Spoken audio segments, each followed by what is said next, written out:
नमस्कार, विद्यालय में आप लोगों का स्वागत है। पहले ध्यान इसके पिछले वाले वीडियो में हमने दक्षिण का प्रायद्वीपीय पठार का अध्ययन कर चुके हैं। आज हम उत्तर भारत की विशाल पर्वतमाला के बारे में जानेंगे। इसका निर्माण किस प्रकार हुआ, कौन कौन से हिमालय का भाग है। इस अध्ययन में या इस वीडियो में आज सिर्फ हिमालय के निर्माण या उत्पत्ति से संबंधित सिद्धांतों के बारे में वर्णन करेंगे, उसके अंतर देखेंगे। मुख्य रूप से कहा जाए तो हिमालय के निर्माण में दो सिद्धांत प्रचलित हैं। पहला कोवर का भूषणित सिद्धांत और दूसरा मोर्गन का प्लेट विवर्तन के सिद्धांत, प्लेट टेक्टोनिक थ्योरी। आइए इन दोनों के बारे में जानते हैं। कोवर महोदय का क्या कहना है और मोर्गन महोदय का क्या कहना है हिमालय की उत्पत्ति के बारे में। दोनों में अंतर करते हुए चलेंगे, क्या दोनों में अंतर है, क्या दोनों में समानता है। तो आइए पहले एक तरफ कोवर का भूषणित सिद्धांत, पहले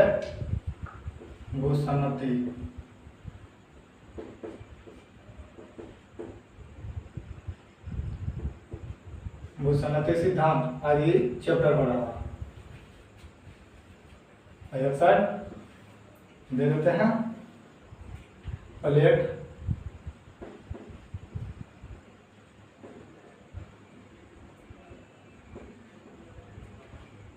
विवर्तन के सिद्धांत, इंग्लिश में प्लेट टेक्टोनिक थ्योरी। इसका प्रतिपादक पहला पॉइंट कोवर, इसका प्रतिपादक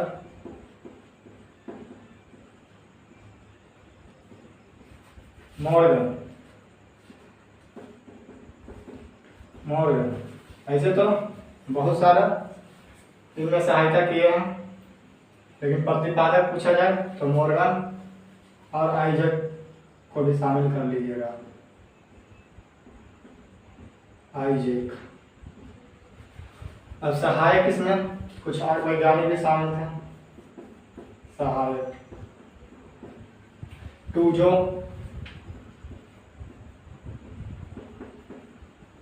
और विल्सन इसमें सहायता प्रदान किए थे। अब पहले कोवर के भूषणित सिद्धांत के बारे में जान लेते हैं। कोवर का कहना था कि आज से 7 करोड़ वर्ष पूर्व जहाँ हिमालय स्थित है, ये जो 3 भाग है और एक ट्रांस हिमालय, उसके स्थान पर 33 भूषणित था। क्या था? 33 भूषणित। आज से 7 करोड़ वर्ष पहले यहाँ पे 33 भूषणित था। आप तो जानते हैं कि भारत मूल रूप से यही सिर्फ प्रायद्वीपीय पठार है। जो 33 भूषणित उत्तर के अंगारा लैंड और दक्षिण के गोंडवाना लैंड को अलग करता था। यहाँ पे एक 33 भूषणित बहुत बड़ा था, जो दक्षिण के अंगारा लैंड, दक्षिण भाग को हम अंगारा लैंड कहते थे, उत्तरी भाग को गोंडवाना लैंड। ये थ्योरी वेगनर महोदय दिए हैं। उनका सिद्धांत जब पढ़ाएंगे तो उसमें हम विस्तृत चर्चा करेंगे कि कब दोनों का अंगारा, उन्होंने पहले संपूर्ण विश्व को मिलाकर एक पेंजिया कहा था, जिसके चारों ओर समुद्र को पेंथिलासा कहा था। फिर उन्होंने कहा कि जब ये दोनों का विभाजन हुआ तो एक भाग ऊपर की ओर चला गया, एक भाग नीचे की ओर, दक्षिण की ओर। तो ऊपर वाले भाग को हम अंगारा लैंड कहते हैं और दक्षिण वाले भाग को गोंडवाना लैंड कहते हैं। ये वेगनर का कहना था। फिर अंगारा लैंड का विभाजन हुआ, गोंडवाना लैंड का विभाजन हुआ, उससे सब देश बना। वो वेगनर के थ्योरी में पढ़ाया जाएगा। तब तक के लिए सिर्फ कोवर का कहना था, भूषणित सिद्धांत में उन्होंने कहा था कि दक्षिण के गोंडवाना लैंड और उत्तर के अंगारा लैंड को भूषणित अलग करता था। बीच में भूषणित था, जहाँ हिमालय उस नदी में भूषणित थी। तो इस सिद्धांत के अनुसार आखिर एक यहाँ नोट कीजिएगा कि भूसनती आखिर होता है क्या। तो भूसनती लंबे, सकड़े और छिछले जलीय भाग होते हैं। भूसनती क्या होते हैं? लंबे, सकड़े और छिछले जलीय भाग होते हैं। तो लिख लीजिएगा इस सिद्धांत के अनुसार 7 करोड़ वर्ष पूर्व हिमालय के स्थान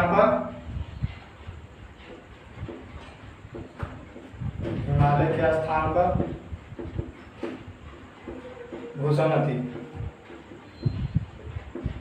भूसनती थी। कोवर महोदय ने भूसनती को पर्वतों का पालना कहा। क्या कहा है? भूसनती को पर्वतों का पालना यानी झूला। कि पर्वत का निर्माण भूसनती से ही होता, कोवर का कहना था। अब भूसनती के बारे में लिख लीजिएगा। भूसनती क्या है? लंबे, छिछले और सकड़े जलीय भाग को हम भूसनती कहते हैं। इसके बाद इन्होंने कहा कि जब दोनों भूमि का अंगारा लाइन में, स्वाभाविक बात है कि नदी बहती होगी, गोंडवाना लाइन में भी नदी बहती होगी और अंगारा लाइन में भी नदी बहती होगी। उन्होंने कहा कि इसका नदी अपने अवसादों को, कूड़े कचरा करकट को अंगारा लाइन के नदी मिलकर अपना अवसाद भूसनती में 33 भूसनती में जमा कर देते थे। इन्होंने कहा 33 भूसनती, 33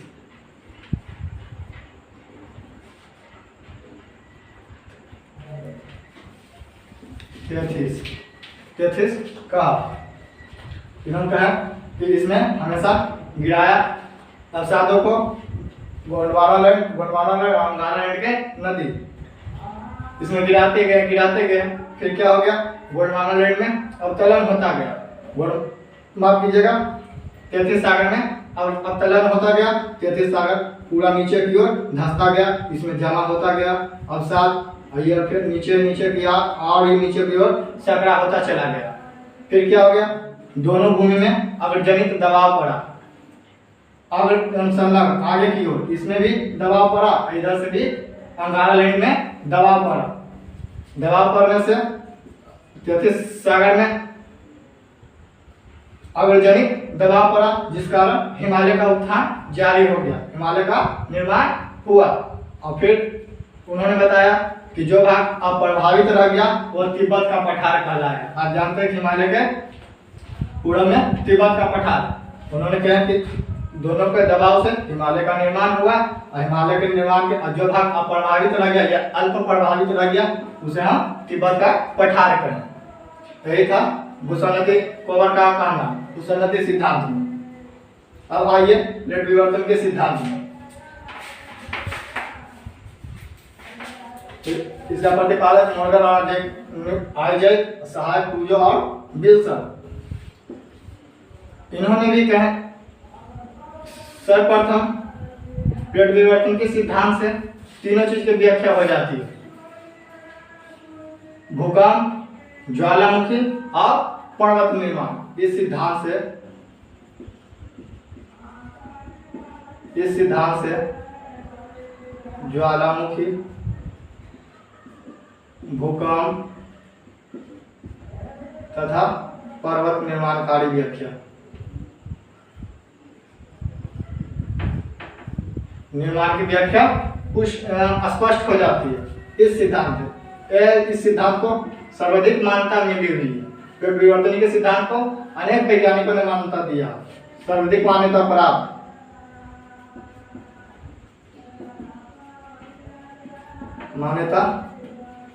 प्राप्त सिद्धांत। इस सिद्धांत के अनुसार क्या कहना था? अनुसार कि आज से 7 करोड़ वर्ष पूर्व इंडो ऑस्ट्रेलियन प्लेट उत्तर पूर्व में, ये उत्तर पूर्व का एरिया है, यहाँ पे यूरेशियन प्लेट स्थित था। और ये इंडो ऑस्ट्रेलियन प्लेट 7 करोड़ वर्ष पूर्व उत्तर पूर्व की ओर जाकर यूरेशियन प्लेट से टकराया, यानी कि जाना शुरू कर दिया। अभी टकराया नहीं, जाना शुरू कर दिया। इस सिद्धांत के अनुसार इंडो ऑस्ट्रेलियन प्लेट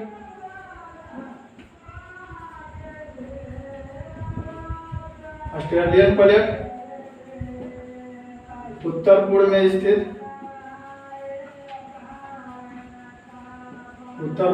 स्थित यूरेशियन प्लेट,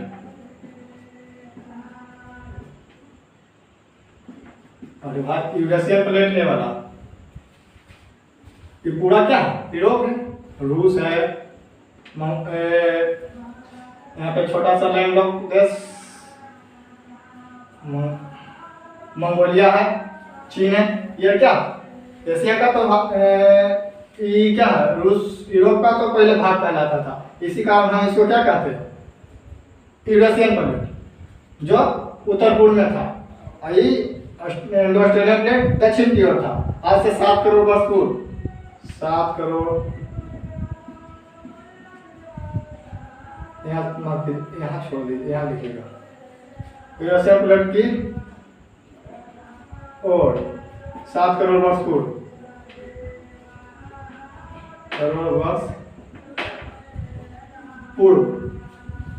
अग्रसर हुए,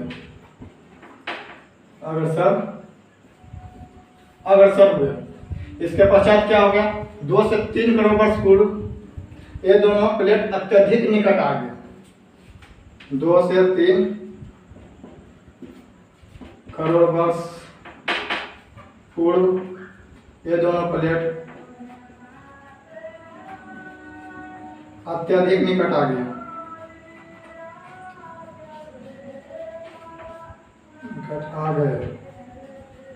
अब इससे क्या हो गया, अत्यधिक निकट आने से इनका भी कहना था कि बीच में 33 सागर था। कुल जितना भी सिद्धांत है, कुल का कहना है कि बीच में कुछ सागर ही था, जलाशय का भाग था।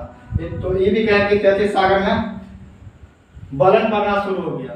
33 सागर में क्या हो गया, बलन पड़ना शुरू हो गया। इधर से भी दबाव पड़ा, इधर से भी दबाव पड़ा, और जो बीच का भाग था ये 33 सागर, इधर से प्लेट टकराया और इधर से प्लेट टकराया। ये क्या हो गया, सकड़ा होता गया, इसमें बलन पड़ता गया, ये नीचे की ओर हुआ। फिर अचानक इसमें विस्फोट, दबाव बढ़ता गया, ये सकड़ा होता गया। कोई चीज भी चापता जाएगा, नीचे की ओर पतला होता जाएगा। पतला होने से एकदम क्या होगा, उसका लास्ट सिरा एकदम पोजीशन पतला होकर टूट जाएगा। इसी से टूटने से क्या होगा, ऊपर की ओर जितना अवसाद था हिमालय के रूप में उत्थान, हिमालय के रूप में भूपटल पर आ गया। हिमालय के रूप में क्या हो गया, यहीं से विस्फोट आना स्टार्ट हो गया। ये दोनों भूमि से दबाव पड़ा, 33 सागर पतला होता गया, सकड़ा होता गया। नीचे की ओर जितना अवसाद था इसमें जमा, ऊपर की ओर अचानक से विस्फोट किया और हिमालय का निर्माण शुरू हो गया। तो क्या हो गया, सबसे पहले इन्होंने बताया कि सेनोजोइक महाकल्प के,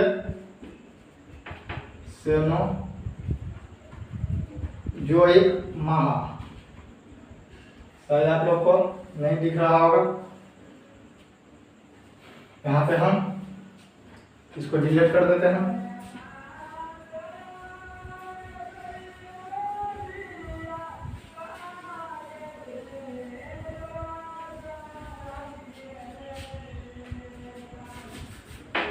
फिर क्या हो गया, सेनोजोइक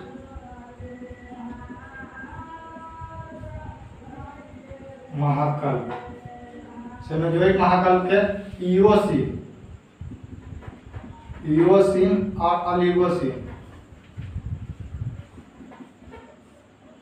ओलिगोसीन कल्प में विरयत हिमालय का निर्माण हुआ।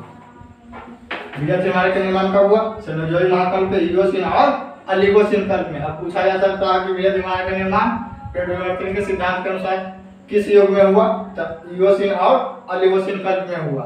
इसके पश्चात इन्होंने कहा अब मध्य हिमालय या लघु हिमालय का निर्माण हुआ। इसका निर्माण मायोसीन कल्प में मायोसीन कल्प में हुआ। किसका? लघु हिमालय का। किस चीज से? पोटावार के पठारी क्षेत्र से लाए गए अवसादों से। किस चीज से? पोटावार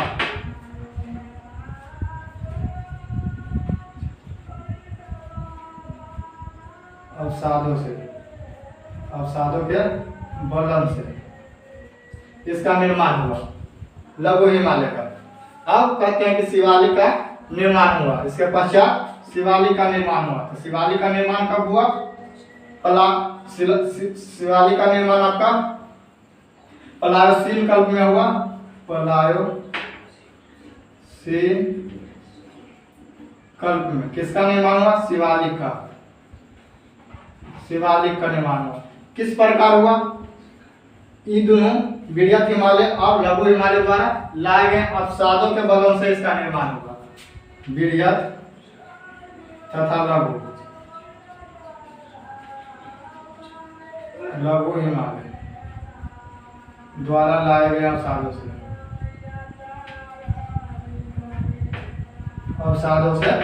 शिवालिक का निर्माण हुआ। इस प्रकार ये दोनों थ्योरी में अब एक समानता मिल जाती है कि ये भी बोलते हैं कि 7 करोड़ वर्ष पूर्व, और ये भी बोलते हैं 7 करोड़ वर्ष पूर्व हिमालय का उत्थान जारी हुआ। माने कि ये बोल देते हैं 7 करोड़ वर्ष पूर्व 33 सागर था, 7 करोड़ वर्ष कॉमन। फिर ये भी कहते हैं कि जहाँ हिमालय था वहाँ 33 सागर था, और ये भी कहते हैं कि प्लेट विवर्तन के सिद्धांत भी कहते हैं कि 33 सागर था, जहाँ हिमालय वहाँ 33 सागर था। इस प्रकार ये दोनों सिद्धांतों को तुलनात्मक रूप से देखें, पता किए, कौन प्रतिपादित किए, किस प्रकार हिमालय का निर्माण हुआ। अब इस सिद्धांत में और भी बताया जाता है कि हिमालय का उत्थान अभी भी जारी है। नियोजोइक अभी कौन सा? नियोजोइक कल्प में भी जारी है। इसके प्रमाण के रूप में वेद देते हैं, आप लोग नोट करते जाइएगा। हिमालय का निर्माण अभी भी जारी है, नियोजोइक महाकल्प अर्थात अभी भी जारी है।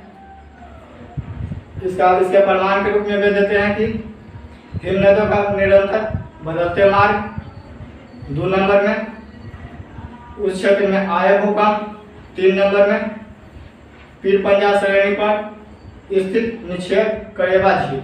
ये तीनों बात से वे पुष्टि करते हैं कि हिमालय का निर्माण अभी भी जारी है। ठीक है, मिलते हैं नेक्स्ट वीडियो में। उसमें हम हिमालय के भाग पढ़ेंगे, वृहत हिमालय, मध्य हिमालय और लघु हिमालय। फिर उसमें दर्रा पढ़ेंगे। फिर सिडनी बुआर्ड द्वारा नदियों के आधार पर हिमालय को डिस्ट्रीब्यूट यानी बांटा गया था, उसको पढ़ेंगे। फिर ट्रांस हिमालय पढ़ेंगे। फिर पूर्वांचल की पहाड़ी पढ़ेंगे। ठीक है, मिलते हैं नेक्स्ट वीडियो में। तब तक के लिए धन्यवाद।